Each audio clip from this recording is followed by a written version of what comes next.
Let's talk about how artificial neural networks or AIs or whatever processes images. Before we get to images, let's talk about multi-class problems. So in a previous module, we talked about logistic regression, which outputted a single probability estimate, such as the probability that this person has cancer. If the output is, for example, 85% chance that this person has cancer, we could presume that there's a 15% estimated chance, according to the model, that they don't have cancer. In a lot of situations, though, we want to have more than one potential output class for our classification.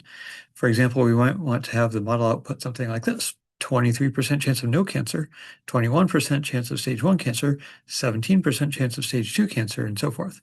Of course, we all want all those probabilities to add up to 100%. The usual way that a model does this, have a bunch of numbers that add up to 100%, is that it computes a logit score for each output class, like I mentioned in a previous video. Then all of these values are put into something that's called a softmax, which is very similar to the logistic function, and that automatically computes probabilities that add up to 100%. I have a Desmos demonstration. It shows three output classes, but there's no limit. It could be hundreds of thousands. So these three dots here are logits, and these three pluses are outputs, and let's note that they add to 100%. And if I increase the logit on item 1 here, its probability goes up to 100%, and the other two fall. And if I decrease it, then the output probability for item 1 goes down to 0, and the other two rise. So the formulas are over here on the left. You can see that as I move things, that total probability stays at 1. You don't have to know the formulas. They are reasonably mathematically elegant, so I thought I would mention them. I'm mentioning logits because I've seen software, CellPose in particular, that outputs the logit where you might expect it to output the probabilities. So you got to watch out for that and not use logits as if they are probabilities.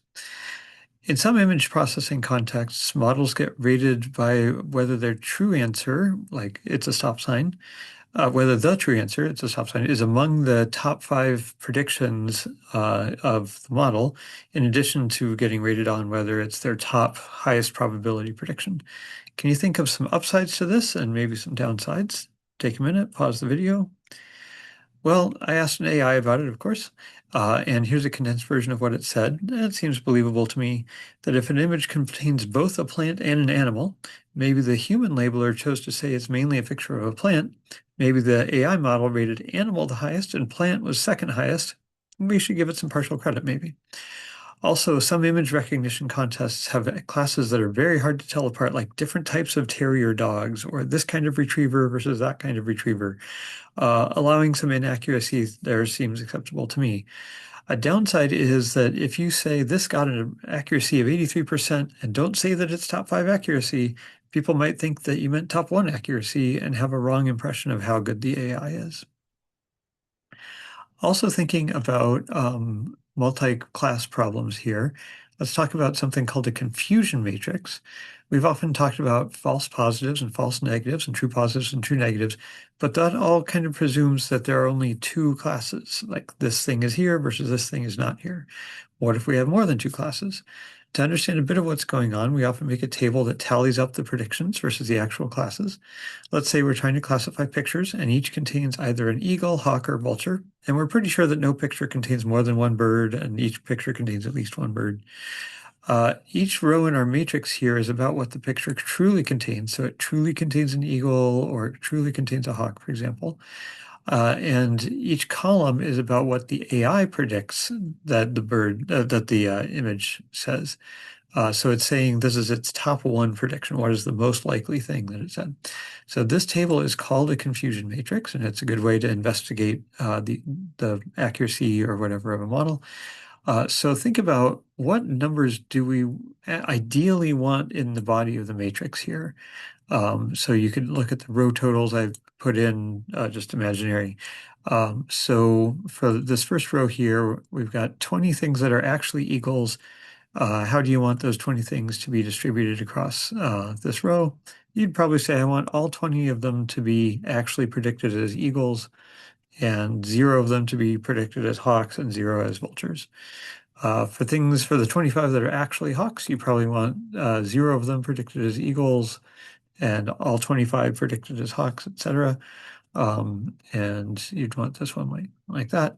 And we could take column sums, but we don't have to right now. So what would be a good but more realistic, not ideal kind of setting, or kind of output matrix? Well, you might say of the 20 actually eagles, maybe 17 of them got, the AI called it an eagle. Maybe three of them, maybe two of them got predicted as a hawk, maybe one as a vulture. As for the things that are actually hawks, maybe four of them got predicted as eagle, maybe uh, 16 got predicted as hawk, and five as vulture, for etc. Um, so you could keep going with that. You could go like 2, 3, and 15. And it's not a bad idea there to take column totals as well. So here I'm getting 19, 23, 21, and 21. And then you could say, well, if it predicted it's an eagle, what are the chances that it is actually an eagle versus actually a hawk? Um, how do the concepts of false positive and false negative apply to this table, for example?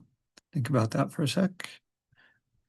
Well, I would say it's complicated. If an image really is an eagle, but our AI says it's a hawk, we could say that it's a false negative for an eagle and a false positive for a hawk, but there isn't one unified concept that could depend on category, I would say.